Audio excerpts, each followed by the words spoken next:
অধিক অর্থ উপার্জন করা ইসলাম কি অনুমোদন করে? দারিদ্রতা বনাম ধনাঢ্যতা, কোরআন ও হাদিসের আলোকে কোনটি উত্তম? আসসালামু আলাইকুম ওয়া রাহমাতুল্লাহ। প্রিয় দর্শক, আপনাদের সকলকে ইসলাম অ্যান্ড লাইফের নতুন ভিডিওতে স্বাগত জানাচ্ছি। আজকে আমরা খুবই গুরুত্বপূর্ণ একটা প্রশ্ন নিয়ে আলোচনা করতে চাই। বড়লোক হওয়া বা অধিক অর্থ উপার্জন করা ইসলাম কি অনুমোদন করে, অথবা দারিদ্রতা এবং ধনাঢ্যতার মধ্যে কোরআন ও হাদিসের আলোকে কোনটি উত্তম? এ বিষয়ে বিস্তারিত আলোচনা করব ইনশাআল্লাহ। পবিত্র কোরআনে আল্লাহ বলছেন, وابتغ فيما آتاك الله الدار الآخرة ولا تنس نصيبك من الدنيا। আল্লাহ তোমাকে যা দান করেছেন তা দ্বারা পরকালীন গৃহ অনুসন্ধান করো, তবে তোমার ইহকালীন অর্থাৎ দুনিয়ার অংশ ভুলে যেও না। সুপ্রিয় দর্শক, মানব জীবনে ধন সম্পদ একটি অপরিহার্য বিষয়। জীবন পরিচালনার জন্য ধন সম্পদের বিকল্প কিছু নেই। যেখানে মানুষের বিচরণ সেখানেই সম্পদ প্রয়োজন। মানুষকে যদি সম্পদহীন বাঁচতে বাধ্য করা হয়, তাহলে পানিহীন মাছের মতো মারা যাবে। মানুষ এবং ধন সম্পদ এক সূত্রের গাঁথা। তাই আল্লাহ তাআলা সম্পদের সীমাহীন প্রয়োজনীয়তার কারণে সম্পদ সৃষ্টির সঙ্গে সঙ্গে মানুষকে সম্পদ উপার্জন, সংরক্ষণ ও বন্টনের নীতিমালাও বলে দিয়েছেন। যেমন পবিত্র কোরআনে সূরা জুমার 10 নম্বর আয়াতে আল্লাহ তাআলা বলছেন, فإذا قضيت الصلاة فانتشروا في الأرض وابتغوا من فضل الله واذكروا الله كثيرا لعلكم تفلحون। অতঃপর যখন সালাত সমাপ্ত হবে তখন তোমরা পৃথিবীতে ছড়িয়ে পড়ো আর আল্লাহর অনুগ্রহ বা রিজিক অনুসন্ধান করো এবং আল্লাহকে বেশি বেশি স্মরণ করো, যেন তোমরা সফল হতে পারো। অর্থাৎ প্রথমে নামাজ আদায় করতে হবে এবং নামাজ শেষ করে জীবিকা উপার্জন বা ধন সম্পদ উপার্জনে ছড়িয়ে পড়তে হবে। আল্লাহ প্রদত্ত সম্পদ আহরণের জন্য পৃথিবী ব্যাপী ছড়িয়ে পড়তে হবে। সম্ভাব্য সকল জায়গায় সম্পদ তালাশ করতে হবে। সুতরাং এই আয়াত থেকে বোঝা যায়, নামাজের পরই হালাল উপার্জনকে গুরুত্ব দেওয়া হয়েছে। অর্থাৎ ইসলামের প্রথম পর্যায়ের ফরজ আমলগুলোর পরপরই হালাল রিজিক অন্বেষণ করার উপর গুরুত্ব আরোপ করা হয়েছে। আর এ কারণে অনেক মুসলিম মনীষীরাও বলেন, হালাল রিজিক অন্বেষণ করা ইসলামের প্রাথমিক মৌলিক ফরজ আমলগুলোর পরই দ্বিতীয় পর্যায়ের ফরজ আমল। প্রিয় দর্শক, মানুষ স্বভাবতই টাকা পয়সা ধন সম্পদ উপার্জন করতে চায়। এটা মানুষের স্বতঃসিদ্ধ চাহিদা এবং মানুষ অনেক সময় ধন সম্পদ উপার্জন করতে গিয়ে বৈধ অবৈধ, নৈতিক অনৈতিক, হালাল হারামের তোয়াক্কা করে না, বরং সম্ভাব্য যে কোনো মূল্যে টাকা পয়সা কামাই করতে চায়, ধনী হতে চায়, বড়লোক হতে চায়। এ কারণে ইসলাম ধন সম্পদ উপার্জনের বিষয়ে অত্যন্ত ভারসাম্যপূর্ণ নীতিমালা ও কৌশল নিয়ে আলোচনা করেছে। কিন্তু আমরা বাস্তবে দেখি, কোনো কোনো ব্যক্তি একতরফাভাবে ধন সম্পদ উপার্জন করার ব্যাপারে মানুষকে অনুৎসাহী করে থাকেন এবং এ ব্যাপারে কোরআন ও হাদিসের নানা দলিল উপস্থাপন করেন। আবার কেউ কেউ ধন সম্পদ উপার্জনের ব্যাপারে উৎসাহ দিয়ে থাকেন। মজার ব্যাপার হলো, উভয় পক্ষই নিজের মতামতকে কোরআন ও হাদিসের মত বলে দাবি করেন। ফলে আমরা ধন সম্পদ উপার্জনের বিষয়ে ইসলামী শরিয়ার প্রকৃত নির্দেশনা কোনটি এ ব্যাপারে সন্দেহে পড়ে যাই। কোনো স্থির সিদ্ধান্ত নিতে পারি না। এমন অবস্থার পরিপ্রেক্ষিতে আজকে আমরা ইসলামের দৃষ্টিতে ধন সম্পদ উপার্জনের প্রকৃত নীতিমালা জানতে চাই। এ বিষয়ে কোরআন ও হাদিসের সুস্পষ্ট দলিলের আলোকে সিদ্ধান্ত জানতে চাই। সুপ্রিয় দর্শক, আমরা জানি যে আল কোরআনের অসংখ্য আয়াতে আল্লাহ রাব্বুল আলামিন বারবার ইনফাক ফি সাবিলিল্লাহ, আল্লাহ সন্তুষ্টির জন্য দান সাদাকার কথা বলেছেন। আবার নির্দিষ্ট পরিমাণ সম্পদের ভিত্তিতে আবশ্যিক দান বা যাকাতের কথাও বলেছেন। তার মানে আমরা যেটা সহজে বুঝতে পারি যে আমাদেরকে দান সাদাকা করতে হবে, ঐচ্ছিকভাবেও সাদাকা করতে হবে এবং আবশ্যিকভাবেও সাদাকা করতে হবে, যেটাকে যাকাত বলা হয়। এখন কথা হলো, আমার কাছে টাকা না থাকলে আমি দান সাদাকা কিভাবে করব? যাকাত দেব কোত্থেকে? তাছাড়া হজ করতে হলে তো টাকার দরকার। অতএব বোঝা যাচ্ছে যে ইসলামী শরিয়ার বিধিবিধান পালন করতে হলে কিন্তু টাকা পয়সা থাকতে হবে। ইসলামের দৃষ্টিতে সম্পদ উপার্জনের প্রয়োজনীয়তা, এ বিষয়ে প্রথমে দেখতে হবে যে ইসলামের দৃষ্টিতে সম্পদ উপার্জনের প্রয়োজনীয়তা কেমন। মুসলিম মনীষীরা বলেন যে মুসলিমদের জন্য দুনিয়ার জীবন হলো আখিরাতের চাষাবাদ ক্ষেত্র। নির্দিষ্ট সময় ফসল আহরণ করার জন্য যেমন নির্দিষ্ট সিজনে বীজ বপন করতে হয়, তেমনি আখিরাতের জীবনে সফল হওয়ার জন্য দুনিয়ার জীবনে বীজ বপন করতে হয়। তাই বুদ্ধিমান মুমিন বান্দারা আখিরাতে ফল লাভের জন্য দুনিয়ার জীবনে হালাল পন্থায় সম্পদ উপার্জনের মাধ্যমে বীজ বপন করে। এ প্রসঙ্গে আল্লাহ তাআলা ইরশাদ করেন, وابتغ فيما آتاك الله الدار الآخرة ولا تنس نصيبك من الدنيا। আল্লাহ তোমাকে যা দান করেছেন তা দ্বারা পরকালীন গৃহ অনুসন্ধান করো, তবে তোমার ইহকালীন অর্থাৎ দুনিয়ার অংশ ভুলে যেও না। সুতরাং এই আয়াত দ্বারা প্রমাণিত হয় যে আখিরাতে চিরস্থায়ী জীবনের জন্য দুনিয়ার জীবনেই হালাল পন্থায় সম্পদ উপার্জন করতে হবে। ফলে যেসব মানুষ দুনিয়ার জীবনে হালাল পন্থায় সম্পদ উপার্জন করে এবং আখিরাতের কথাও স্মরণ রাখে, আল্লাহ রাব্বুল আলামিন তাদের প্রশংসা করেন।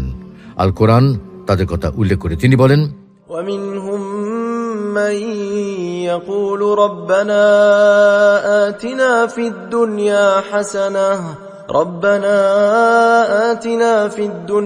حسنة وفي الآخرة حسنة وقنا عذاب النار।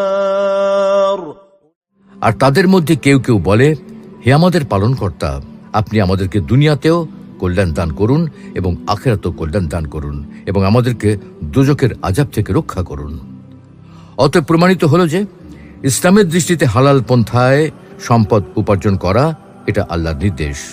এর মাধ্যমে কোনো একদিকে ঝুঁকে না পড়ে বরং দুনিয়া ও আখিরাতের মধ্যে একটি ভারসাম্যপূর্ণ জীবনের নির্দেশ প্রদান করা হয়েছে। আল্লাহ তাআলা আরো বলেন, ধন সম্পদ ও সন্তান সন্ততি প্রার্থীর জীবনের সৌন্দর্য এবং স্থায়ী সৎকর্মসমূহ আপনার পালনকর্তার কাছে প্রতিদান প্রাপ্তি ও আশা লাভের জন্য উত্তম। উক্ত আয়াতে মহান আল্লাহ তাআলা ধন সম্পদ ও সন্তান সন্ততিকে দুনিয়ার সৌন্দর্য হিসেবে উল্লেখ করেছেন। অন্যদিকে মহান আল্লাহ রাব্বুল আলামিন তার কাছে ক্ষমা প্রার্থনাকারীদের প্রতিদান হিসেবে দুনিয়াতে ধন সম্পদ সন্তান সন্ততি বৃদ্ধি করার প্রতিশ্রুতি দিয়েছেন। যদি সম্পদ অর্জন করা মানুষের জন্য অকল্যাণকর হতো, তাহলে আল্লাহ রাব্বুল আলামিন পুরস্কার স্বরূপ ধন সম্পদ প্রদান করার কথা উল্লেখ করতেন না। যেমন আল্লাহ রাব্বুল আলামিন ইরশাদ করেন, আমি বলেছি তোমরা নিজেদের প্রতিপালকের কাছে ক্ষমা প্রার্থনা করো, নিঃসন্দেহে তিনি অতিশয় ক্ষমাশীল। যদি তোমরা ক্ষমা প্রার্থনা করো তবে তিনি আকাশ থেকে তোমাদের উপর প্রচুর বৃষ্টি বর্ষণ করবেন। তিনি তোমাদেরকে ধন সম্পদ ও সন্তান সন্ততি বাড়িয়ে দেবেন, তোমাদের জন্য বাগান সৃষ্টি করবেন আর নদী নালা প্রবাহিত করে দেবেন। উক্ত আয়াতে মহান আল্লাহ রাব্বুল আলামিন তার কাছে ক্ষমা প্রার্থনাকারীদের পুরস্কার হিসেবে ধন সম্পদ সন্তান সন্ততি বাড়িয়ে দেওয়ার অঙ্গীকার ব্যক্ত করেছেন। হাদিস শরীফে এসেছে, নবী করিম সাল্লাল্লাহু আলাইহি সাল্লাম সর্বদাই প্রত্যেক নামাজের পর এই দোয়া করতেন যে, হে আল্লাহ, আমি আপনার কাছে কুফরি, দারিদ্রতা এবং কবরের আযাব থেকে আশ্রয় প্রার্থনা করছি।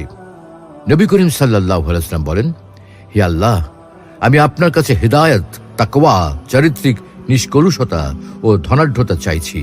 নবী করিম সাল্লাল্লাহু আলাইহি সাল্লাম আরো বলেন, হে আল্লাহ, আমি আপনার কাছে দারিদ্র, অভাব ও লাঞ্ছনা থেকে আশ্রয় প্রার্থনা করছি। উল্লিখিত হাদিসগুলি থেকে স্পষ্টভাবে বোঝা যায় যে নবী করিম সাল্লাল্লাহু আলাইহি সাল্লাম মহান আল্লাহ রাব্বুল আলামিনের কাছে দারিদ্রতা থেকে পানা চেয়েছেন এবং তিনি মহান আল্লাহ রাব্বুল আলামিনের কাছে সম্পদের জন্য প্রার্থনা করেছেন। প্রিয় দর্শক, সম্পদ উপার্জন করা সরাসরি আল্লাহর নির্দেশ, এটা সত্য।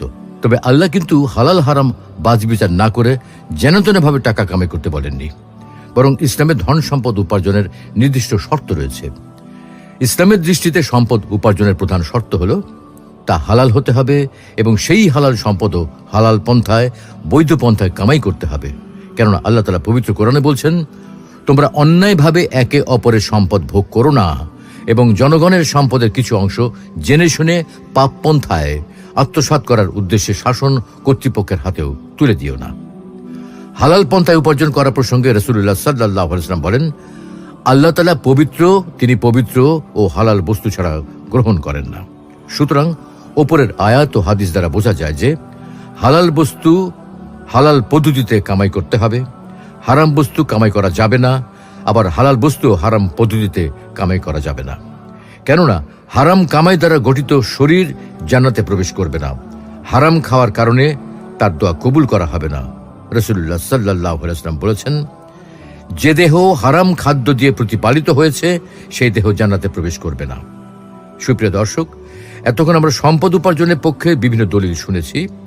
এবার আমরা ইসলামে সম্পদ উপার্জনের বিষয়ে কি কোথাও নিরুৎসাহিত করা হয়েছে কিনা, বা ইসলামে দারিদ্রতা বা দরিদ্রের মতো জীবনযাপন করাকে উৎসাহিত করা হয়েছে কিনা সে বিষয়ে আলোচনা করতে চাই।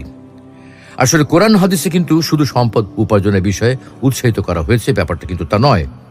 বরং আমরা হাদিসের কিতাবগুলোতে দেখি যে রাসূলুল্লাহ সাল্লাল্লাহু আলাইহি ওয়াসাল্লাম অনেক সময় দরিদ্রদের বেশ প্রশংসা করেছেন।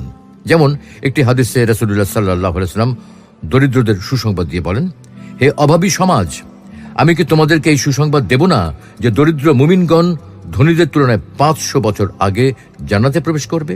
অন্য এক হাদিসে রাসূলুল্লাহ সাল্লাল্লাহু আলাইহি ওয়াসাল্লাম স্বয়ং নিজে দারিদ্রতা বরণ করে নেওয়ার কথা বলেছেন, স্বেচ্ছায় দরিদ্র হতে আগ্রহ প্রকাশ করেছেন। তিনি আল্লাহর কাছে দোয়া করে বলেন, হে আল্লাহ, আপনি আমাকে দরিদ্র অবস্থায় বাঁচিয়ে রাখুন, দরিদ্র থাকা অবস্থায় মৃত্যু দান করুন এবং কিয়ামত দিবসে দরিদ্রদের দলভুক্ত করে হাসর করুন। একথা শুনে আয়েশা রাদিয়াল্লাহু তাআলা আনহা বললেন, হে আল্লাহর রাসূল, আপনি এইসব বলছেন কেন? তখন রাসূলুল্লাহ সাল্লাল্লাহু আলাইহি ওয়াসাল্লাম বলেন, তারা তো সম্পদ ছেড়ে দিচ্ছে 40 খরিফ অর্থাৎ 500 বছর পূর্বে জান্নাতে প্রবেশ করবে। হাদিসের পরের অংশে রাসূলুল্লাহ সাল্লাল্লাহু আলাইহি ওয়াসাল্লাম বলেন, হে আয়েশা, তুমি দরিদ্রকে ফিরিয়ে দিও না। যদি দেওয়ার মতো কিছু তোমার নিকট নাও থাকে তাহলে একটি খেজুরের টুকরা হলেও তাকে দিও।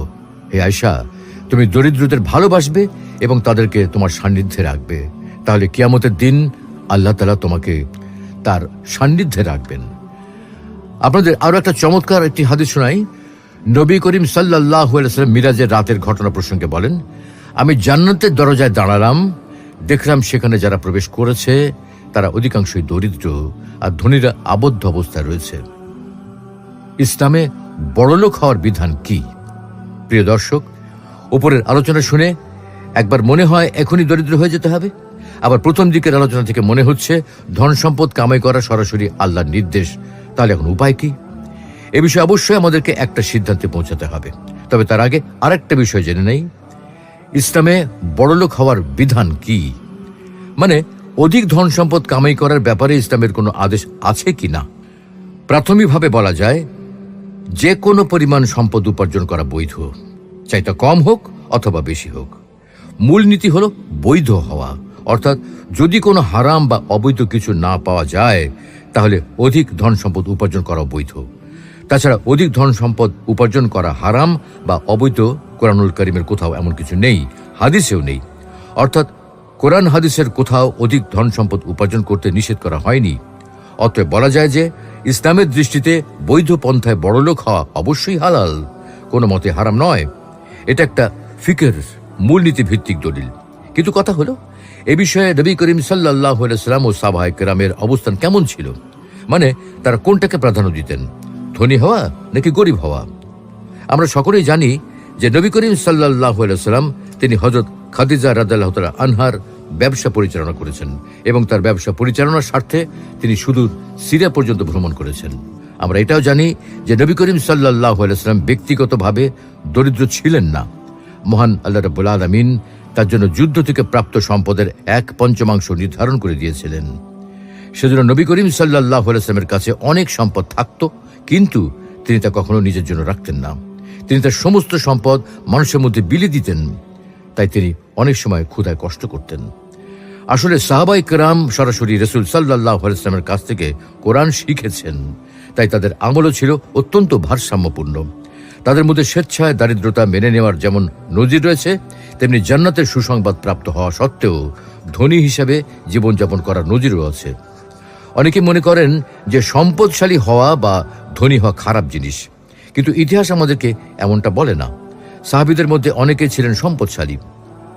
আশারায়ে মুবাশশারা 10 জন বেহেশতের সুসংবাদ প্রাপ্ত সাহাবীদের মধ্যে 6 জনই ছিলেন বিত্তশালী বা ধনী।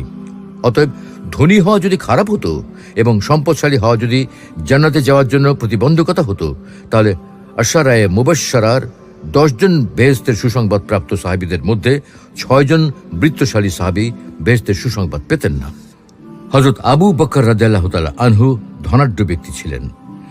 তার মতো বিখ্যাত সাহাবী তার সম্পদ দিয়ে ইসলামের অনেক উপকার করেছেন।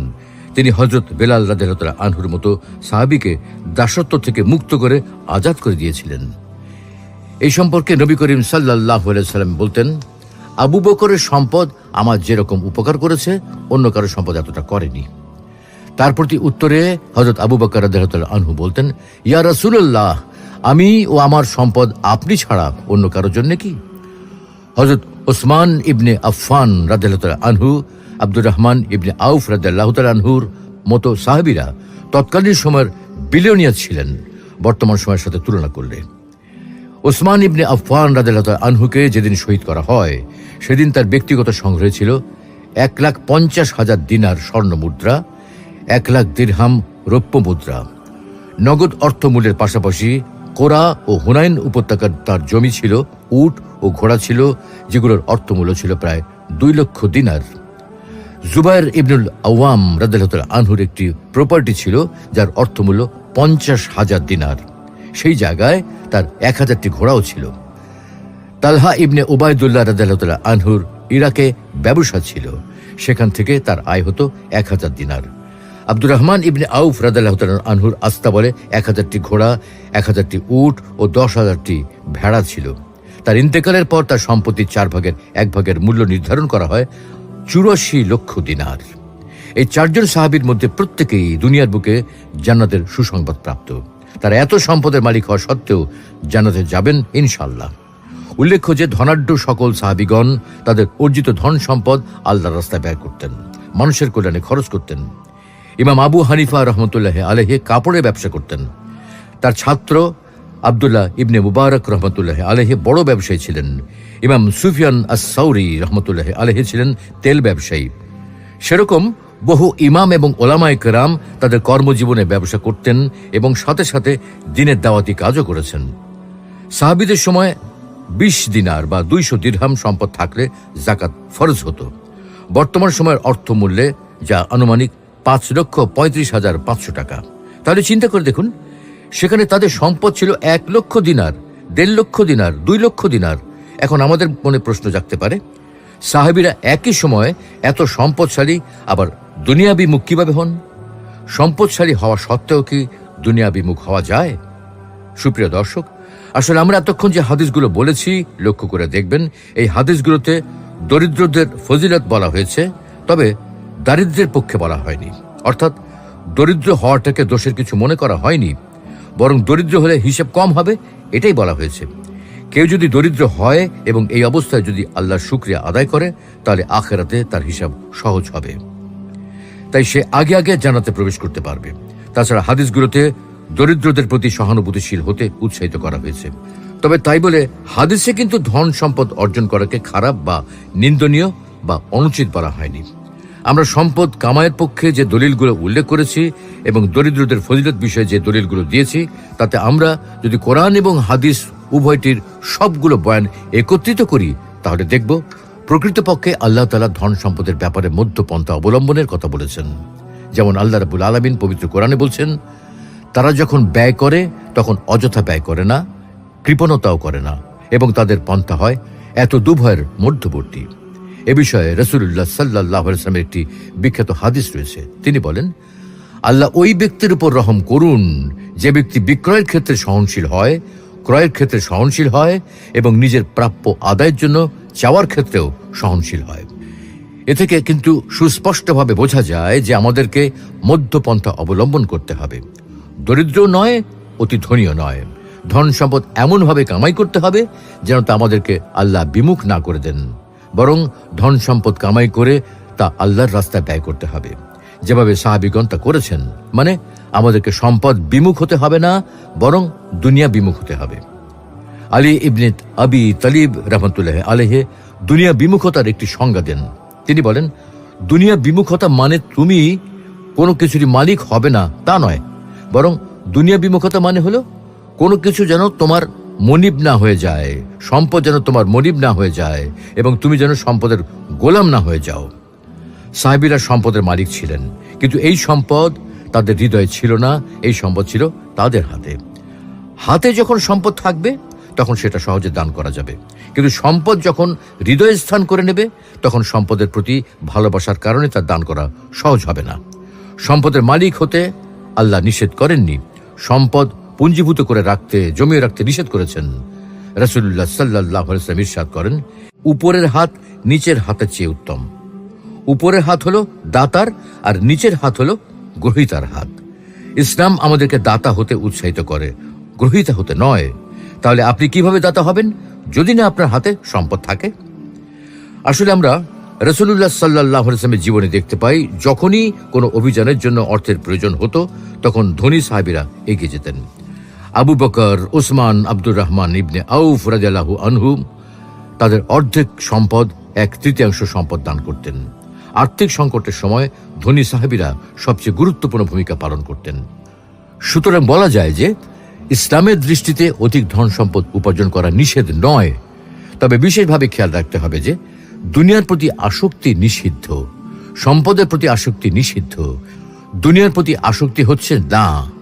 এর উদাহরণ হলো নামাজের সময় ব্যবসা বন্ধ রেখে মসজিদে যাওয়া, কিন্তু ব্যবসায় এত ডুবে থাকা যে নামাজ পড়ারও ফুরসত নাই, তাহলে তা দুনিয়ার প্রতি আসক্তি। আর এই জন্যই ওলামায়ে কেরাম বলেন, ব্যবসা করা ফরজ কিফায়া, কারণ সম্পদ ছাড়া সমাজ ও রাষ্ট্র চলতে পারে না। আল্লাহ রাব্বুল আলামিন আমাদের সকলকে সম্পদের মোহ ত্যাগ করে দুনিয়ার আসক্তি থেকে মুক্ত থেকে বৈধ উপায় সম্পদ উপার্জনের তৌফিক দান করুন। আমিন।